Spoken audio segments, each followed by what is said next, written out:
Hola, mi nombre es Alejandro Moraes.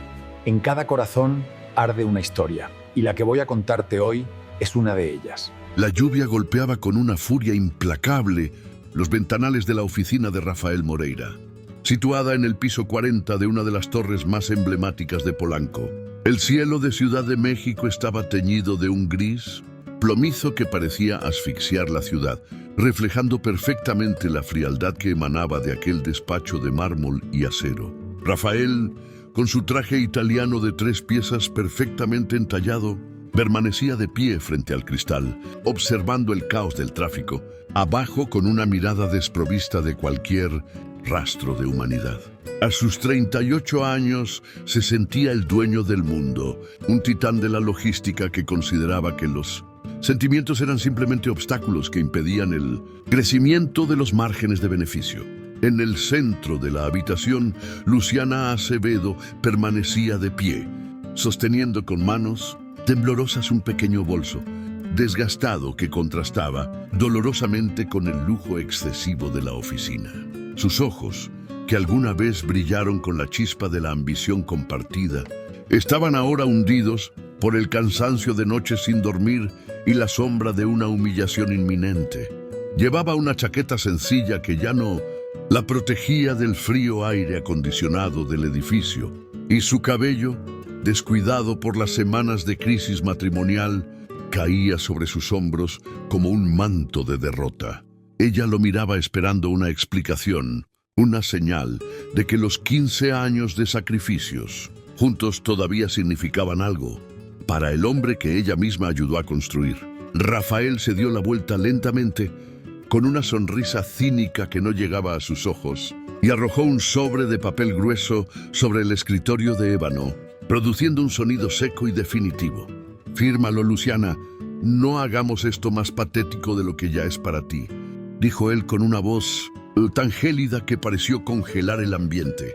Ella se acercó al escritorio y leyó las palabras que sentenciaban su vida. Un acuerdo de divorcio que no le otorgaba absolutamente nada de la fortuna que habían levantado juntos.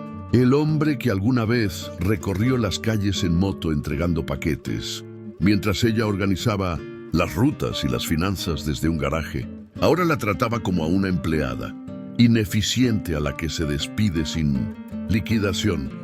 «Después de todo lo que hicimos, Rafael, después de que vendí las joyas de mi madre para que pudieras comprar tu primera flota de camiones», susurró Luciana con la voz quebrada por la incredulidad y el dolor.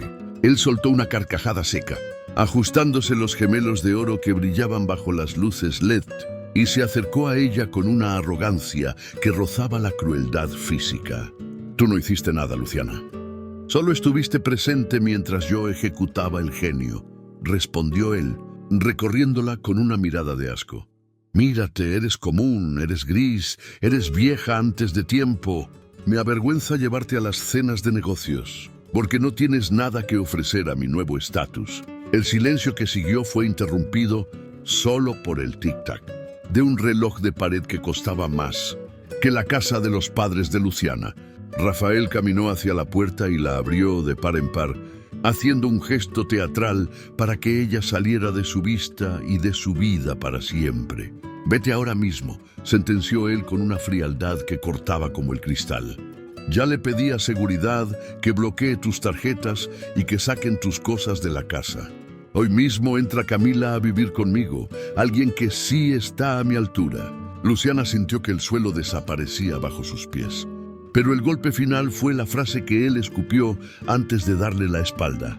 «Eres tan inútil que ni siquiera pudiste darme un hijo en todos estos años». Luciana salió del edificio cargando solo su bolso y la humillación, más profunda que un ser humano puede soportar, sintiendo el agua fría de la lluvia empapar su ropa en segundos al llegar a la banqueta.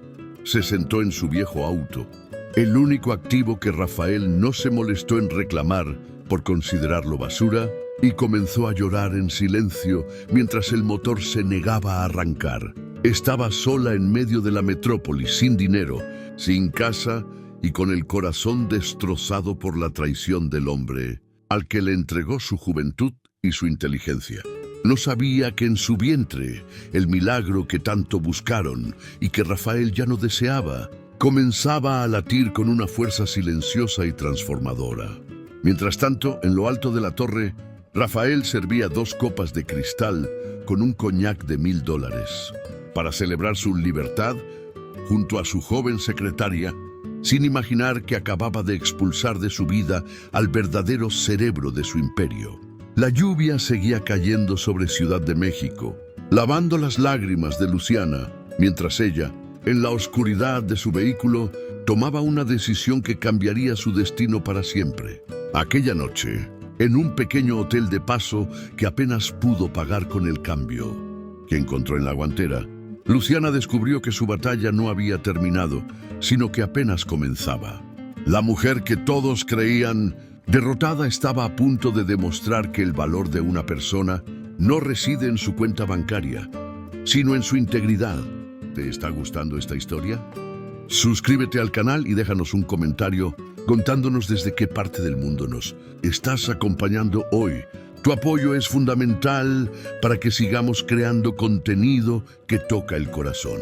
El primer día de su nueva realidad fue un descenso al infierno de la precariedad, que ella pensaba haber dejado atrás hacía más de una década. Luciana se despertó en una habitación con paredes descascaradas, sintiendo un mareo inusual que atribuyó al estrés extremo de la ruptura, ignorando todavía la verdad biológica que cargaba. Pasó la mañana frente a un cajero automático que le devolvía repetidamente el mensaje de fondo insuficiente, confirmando que Rafael había cumplido su amenaza de dejarla en la miseria absoluta. Con cada minuto que pasaba, la sensación de abandono se transformaba en una chispa de indignación que empezaba a calentar su sangre fría por el desprecio. En su oficina de lujo, Rafael se sentía invencible, rodeado de asesores que solo le decían lo que quería escuchar y de una mujer que solo se preocupaba por su próxima sesión de compras. Sin embargo, en la primera reunión estratégica de la semana, algo se sintió diferente. Los números que Luciana solía presentar con una precisión quirúrgica ahora eran un caos de hojas de cálculo, mal estructuradas. Rafael gritó a sus empleados, exigiendo la eficiencia que él creía haber creado, sin darse cuenta de que el orden lógico de su empresa era el fruto del trabajo silencioso de la mujer que acababa de desechar. Su soberbia era tan grande que ni siquiera sospechaba que el colapso operativo ya había comenzado en los servidores que Luciana programó. Luciana, sentada en un café internet barato, comenzó a revisar los documentos que había guardado en una nube personal años atrás, como medida de precaución ante la inestabilidad de Rafael. Allí estaban los planos originales del software de logística, las estrategias de expansión territorial y los contratos firmados en servilletas de papel, que hoy valían millones de pesos. Al ver su firma al lado de la de Rafael en los documentos de fundación, una sonrisa amarga apareció en su rostro cansado. Ella no era una acompañante, era la coautora de un imperio. En ese momento, la náusea volvió a golpearla con fuerza, y esta vez el instinto le dijo que no era solo el hambre o la tristeza lo que revolvía su estómago. Se dirigió a una farmacia popular y compró la prueba de embarazo más barata, realizándola en el baño de una gasolinera bajo la luz parpadeante de un fluorescente antiguo. Al ver las 2 líneas rosadas, Luciana se dejó caer contra la pared de azulejos sucios, sollozando no de tristeza, sino de una mezcla aterradora de miedo y responsabilidad. Estaba embarazada del hombre que la odiaba, el hombre que la llamó inútil y fea, el hombre que ahora celebraba su caída en la opulencia de Polanco. Pero en lugar de llamar a Rafael para pedir clemencia, Luciana apretó la prueba contra su pecho y juró que ese niño nunca conocería la frialdad de su padre. A partir de ese instante, la vulnerabilidad de Luciana se convirtió en su mayor armadura, impulsándola a buscar a viejos contactos que Rafael había despreciado por considerarlos de clase baja. Regresó a los barrios donde la logística se hacía con sudor y esfuerzo real, encontrando refugio en la casa de una antigua contadora que siempre la respetó. Mientras Rafael gastaba miles de pesos en cenas para impresionar a inversores que empezaban a dudar de su capacidad técnica, Luciana dormía en un sofá-cama, rodeada de carpetas y códigos de programación. La lucha externa contra la burocracia de un divorcio desigual se sumaba a la lucha interna de superar el trauma de años de abuso emocional. Rafael, por su parte, inició una campaña de desprestigio contra Luciana en los círculos sociales de la capital, enviando correos anónimos a posibles empleadores para asegurarse de que ella no consiguiera trabajo. La llamaba inestable, oportunista, y afirmaba que ella le había robado secretos industriales, proyectando sus propias sombras sobre la reputación de la mujer que lo amó incondicionalmente. Esta presión social obligó a Luciana a trabajar desde la clandestinidad creativa, ocultando su nombre real para poder realizar consultorías externas que apenas le daban para comer. El contraste entre la riqueza material de Rafael, llena de eco y soledad, y la pobreza material de Luciana, llena de propósito, se hacía cada vez más evidente. Fue en medio de esta tormenta que Enrique Valenza, un inversor conocido por su integridad y su ojo crítico para el talento real, recibió un análisis de mercado anónimo que era simplemente brillante. Enrique, un hombre que valoraba la sustancia sobre la apariencia, rastreó el origen de aquel documento hasta llegar a la modesta vivienda donde Luciana se ocultaba. Al verla, no encontró a la mujer desquiciada que Rafael describía en las galas, sino a una experta en logística con una visión del futuro que superaba cualquier cosa que hubiera visto. Enrique vio las ojeras de Luciana, su ropa gastada, pero sobre todo, vio la determinación de una madre que estaba dispuesta a mover el mundo por su hijo. Usted no necesita caridad, señora Acevedo. Usted necesita una plataforma para reclamar lo que es suyo, le dijo Enrique durante su primer encuentro formal en un restaurante discreto de la Condesa. Luciana, que había pasado meses siendo ignorada o humillada, sintió que las lágrimas brotaban de nuevo, pero esta vez eran lágrimas de reconocimiento y alivio. Ella le confesó su situación: el embarazo, la expulsión, la autoría del software y el bloqueo sistemático que Rafael ejercía sobre su vida. Enrique escuchó en silencio, admirando la resiliencia de una mujer que, a pesar de estar en el suelo, seguía diseñando arquitecturas financieras para empresas globales. La conexión entre ellos no fue romántica de inmediato, sino un vínculo basado en el respeto intelectual y el entendimiento del sufrimiento humano. Enrique le ofreció un contrato de consultoría senior y la protección legal necesaria para enfrentar a Rafael en los tribunales, no como una exesposa despechada, sino como una socia estafada. Luciana aceptó, pero con una condición: que ella misma fuera quien liderara la estrategia técnica para desmantelar la mentira que Rafael le vendía al mercado. Los meses siguientes fueron de un desarrollo intenso, donde Luciana recuperó su salud física y su brillo, mientras su vientre crecía como un símbolo de su renacimiento personal. Mientras Luciana florecía bajo el respeto de Enrique, la empresa de Rafael comenzaba a mostrar grietas insalvables debido a su mala gestión y a la obsolescencia del sistema que ya no contaba con actualizaciones. Rafael, desesperado, intentó contactar a Luciana no para pedir perdón, sino para exigirle las claves de acceso a los servidores principales que ella había bloqueado preventivamente. Al recibir la negativa de Luciana a través de sus abogados, la furia de Rafael se desbordó, llevándolo a cometer errores públicos que empezaron a destruir su imagen de magnate infalible. El enfrentamiento final estaba cerca, y Luciana ya no tenía miedo de las sombras que Rafael proyectaba sobre su pasado. La tensión en la oficina de Rafael era palpable. Los empleados caminaban sobre cáscaras de huevo, mientras los errores en las entregas se multiplicaban por 3. Rafael, consumido por la paranoia, pasaba las noches frente a los monitores, intentando descifrar el código que Luciana había escrito años atrás, pero para él, aquellas líneas de programación eran un lenguaje extranjero. Su desesperación lo llevó a gastar una fortuna en consultores externos que, tras cobrar honorarios exorbitantes, llegaban a la misma conclusión. El sistema era una obra maestra de arquitectura lógica que solo su creador podía desentrañar. La ausencia de Luciana no era solo un vacío emocional en su cama, sino un agujero negro que estaba succionando el valor de sus acciones en la bolsa. Mientras tanto, Luciana y Enrique compartían largas jornadas de trabajo en un estudio lleno de luz natural, un ambiente que contrastaba drásticamente con la frialdad metálica de Polanco. Enrique observaba con admiración cómo ella, a pesar de su avanzado embarazo, mantenía una claridad mental asombrosa, desglosando complejos flujos de capital con una sencillez magistral.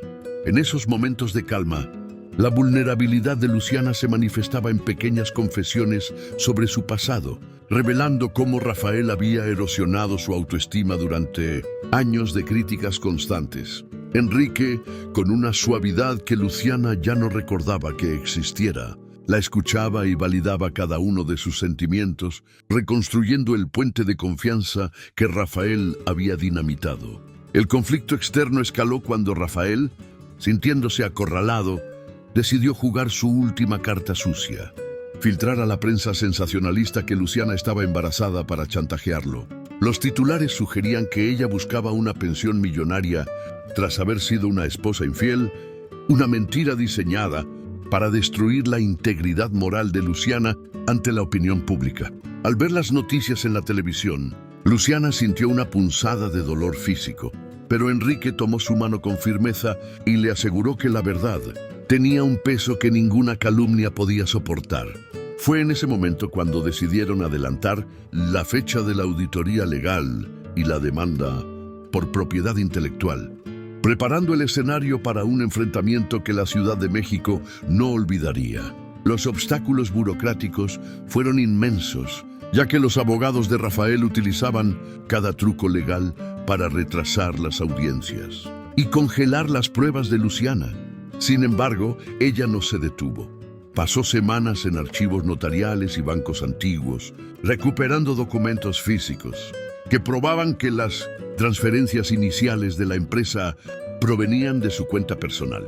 Cada papel recuperado era una pequeña victoria contra el gigante que intentaba aplastarla, y cada patada de su bebé en el vientre era un recordatorio de por qué no podía rendirse. La transformación de Luciana era completa. De la mujer que dormía en un auto bajo la lluvia ya no quedaba rastro.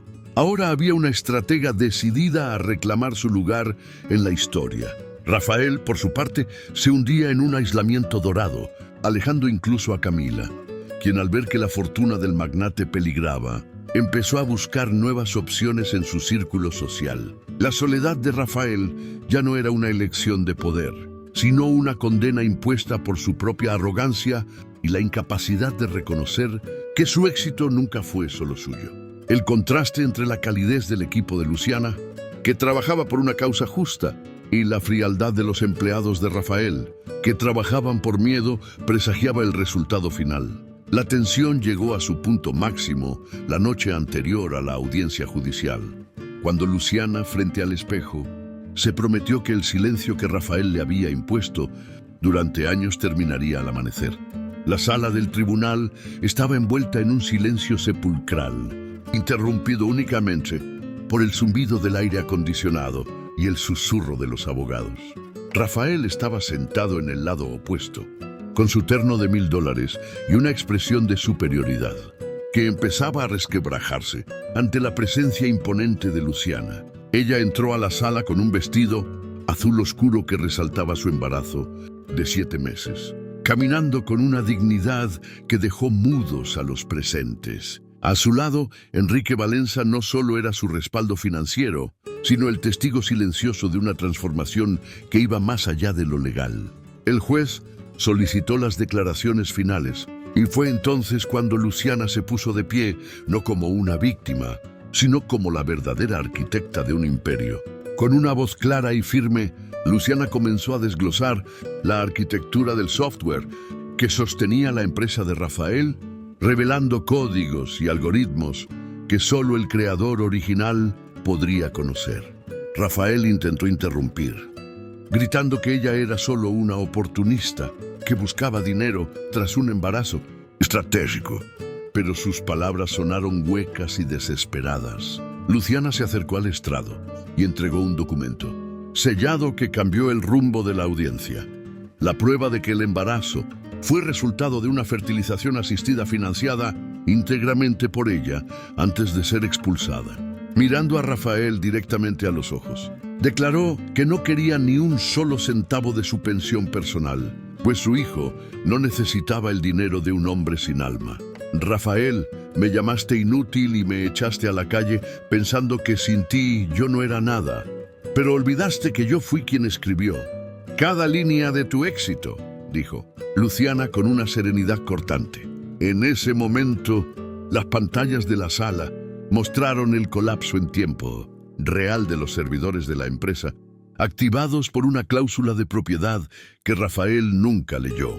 El pánico se apoderó del rostro de Rafael al darse cuenta de que, sin la firma de Luciana reconociendo la cesión de derechos, él no era más que un administrador de algo que no le pertenecía. El juez leyó el veredicto preliminar, ordenando el cese inmediato de las funciones de Rafael y la restitución de los derechos intelectuales a Luciana Acevedo. ¿Te está gustando esta historia? Deja un like y suscríbete al canal. Ahora continuamos con el video. El impacto emocional alcanzó su punto máximo cuando Luciana, tras ganar la batalla legal, salió a los pasillos del tribunal donde la prensa la esperaba en masa. Rafael salió detrás de ella, intentando tomarla del brazo para pedir una tregua desesperada, pero Enrique se interpuso con una elegancia que hizo que Rafael retrocediera. Ante las cámaras, Rafael gritó que ella no podía dejarlo en la ruina, que tenían una historia juntos, pero Luciana se detuvo y lo miró con una compasión que dolió más que cualquier insulto. La diferencia entre nosotros, Rafael, es que yo puedo volver a construir un imperio desde cero, pero tú nunca podrás comprar el respeto que perdiste, sentenció ella antes de retirarse. Dentro del vehículo de Enrique, Luciana finalmente rompió a llorar, pero no era un llanto de dolor, sino de una liberación profunda que había esperado por meses. Enrique tomó su mano y le aseguró que este era el primer día de su verdadera vida, una donde su talento sería valorado y su hijo crecería en un ambiente de amor y ética. La noticia de la caída del magnate de la logística se esparció por toda la Ciudad de México, convirtiéndose en un símbolo de justicia para miles de mujeres que sufren abusos similares. Rafael se quedó solo en la acera del tribunal, viendo cómo los mismos fotógrafos que antes lo adulaban, ahora capturaban el momento exacto de su desmoronamiento moral. En la sede de la empresa, los empleados comenzaron a retirar las fotos de Rafael de las paredes, preparándose para la llegada de la nueva junta directiva, liderada por Luciana y el Grupo Valenza. Camila, al enterarse de la sentencia, vació su casillero y desapareció sin siquiera responder a las llamadas desesperadas de un Rafael, que ya no tenía nada que ofrecerle. La arquitectura de mentiras que Rafael construyó se había derrumbado bajo el peso de la verdad técnica y emocional que Luciana siempre poseyó. Aquella noche, por primera vez en años, Luciana durmió en una cama propia, sintiendo la paz de quien ha recuperado no solo sus bienes, sino su propia identidad. El proceso de transición fue rápido. Luciana implementó un modelo de gobernanza ética que priorizaba el bienestar de los trabajadores y la transparencia financiera. Los inversores, que antes temían el colapso, regresaron con más fuerza al ver que la mente maestra estaba finalmente al mando de la operación. Rafael intentó apelar la decisión, pero cada uno de sus intentos fue bloqueado por pruebas contundentes de sus malversaciones y el maltrato sistemático hacia su socia fundadora. La transformación de la empresa fue el reflejo de la transformación interna de Luciana, quien pasó de ser la sombra de un hombre a ser la luz de su propia organización. Finalmente, el día del lanzamiento de la nueva plataforma global, Luciana subió al escenario no para hablar de números, sino de la importancia de la integridad humana en el éxito empresarial. Su discurso fue transmitido en vivo, llegando incluso a la pequeña televisión de un bar barato donde Rafael se ahogaba en su amargura. Ella habló sobre cómo el dolor puede ser el combustible para la innovación y cómo nunca se debe subestimar la fuerza de una persona que no tiene nada que perder, excepto su dignidad. Fue un momento de victoria absoluta, donde el reconocimiento público selló la herida que la traición de Rafael había dejado abierta. La resolución de la historia trajo consigo una transformación radical en el panorama empresarial y personal de Luciana. Con el respaldo de Enrique y la validación de la justicia, fundó Acevedo en Valenza Logística Ética, una empresa que en menos de un año superó los márgenes de ganancia de la antigua compañía de Rafael. Luciana no solo recuperó su patrimonio, sino que implementó guarderías gratuitas y programas de capacitación para mujeres en situaciones de vulnerabilidad, convirtiendo su éxito en un motor de cambio social. Su oficina ya no era un búnker de mármol frío, sino un espacio lleno de plantas, luz natural y un equipo que trabajaba con propósito y lealtad. La vida personal de Luciana también encontró la armonía que siempre le fue negada. El nacimiento de su hijo, al que llamó Mateo, fue el evento que terminó de sanar sus cicatrices. Enrique estuvo a su lado en cada momento, demostrando que el amor no se trata de posesión o estatus, sino de apoyo mutuo y respeto por la individualidad del otro. Meses después de la batalla legal, Enrique le pidió matrimonio en una ceremonia íntima frente al mar, donde la riqueza se medía en sonrisas y no en cuentas bancarias. Luciana finalmente entendió que haber sido expulsada de aquella vida vacía fue, en realidad, el mayor regalo que el destino le pudo haber dado. Rafael, despojado de su cargo y con su reputación hecha añicos, vio cómo sus propiedades eran subastadas para cubrir las indemnizaciones legales y las deudas que su mala gestión generó. Intentó buscar refugio en antiguos amigos, pero descubrió con amargura que nadie quería estar cerca de un hombre cuya arrogancia había sido su propia ruina. Se encontró viviendo en un pequeño apartamento en las afueras, lejos del brillo de Polanco, enfrentando cada día el silencio de una soledad que él mismo cultivó. La caída de Rafael fue un recordatorio público de que el poder sin integridad es simplemente un castillo de naipes, esperando el primer soplo de la verdad. El futuro de Luciana se proyectaba ahora con una claridad brillante y una paz que antes le parecía inalcanzable. Mateo crecía rodeado de amor, viendo en su madre un ejemplo de resiliencia y en Enrique una figura de apoyo constante y bondadoso. La empresa se expandió a nivel internacional, no mediante la explotación, sino a través de la innovación tecnológica que Luciana siempre dominó. Ella logró demostrar al mundo que la bondad y la inteligencia pueden coexistir en la cima del éxito empresarial. La historia de la mujer que dormía en un coche bajo la lluvia se convirtió en una leyenda de esperanza para todos aquellos que se sienten invisibles. ¿Han hecho algún gesto de bondad que cambió una vida? Dejen un corazoncito si creen que el amor es más poderoso que cualquier riqueza. Suscríbanse para más historias de segundas oportunidades. Y comenten, el amor no tiene precio, si ustedes también creen en la bondad humana. 10 años habían pasado desde que el nombre de Luciana Acevedo transformó la industria logística de América Latina. En una tarde soleada en la zona portuaria, una elegante camioneta negra se detuvo frente a la entrada de un hotel de estilo clásico. De ella descendió Luciana, con la misma mirada serena, pero ahora con la sabiduría que dan los años de plenitud. Acompañada por un Enrique de sienes plateadas y un joven Mateo de 10 años, que caminaba con paso firme. La familia irradiaba una felicidad genuina, lejos de las cámaras y los flashes, disfrutando de un viaje de vacaciones que celebraba una década de su nueva vida juntos. Un hombre de avanzada edad, con el uniforme desgastado de los trabajadores del hotel y el rostro marcado por las líneas de la derrota y el sol, se acercó para recibir las llaves del vehículo. Era un hombre invisible para la mayoría de los huéspedes, alguien que arrastraba los pies con la pesadez de quien ya no espera nada del destino. Al levantar la vista, el hombre se quedó petrificado. sus ojos se encontraron con los de la mujer que una vez expulsó de su casa bajo la lluvia. Rafael, ahora un simple empleado encargado de los coches ajenos, reconoció de inmediato a la mujer que alguna vez llamó inútil y que ahora era el pilar de un imperio humano y financiero. El silencio entre ellos fue absoluto, cargado con el peso de una vida entera de decisiones opuestas. Luciana lo miró sin rastro de odio, solo con una melancolía profunda por el hombre que pudo haber sido y decidió no ser.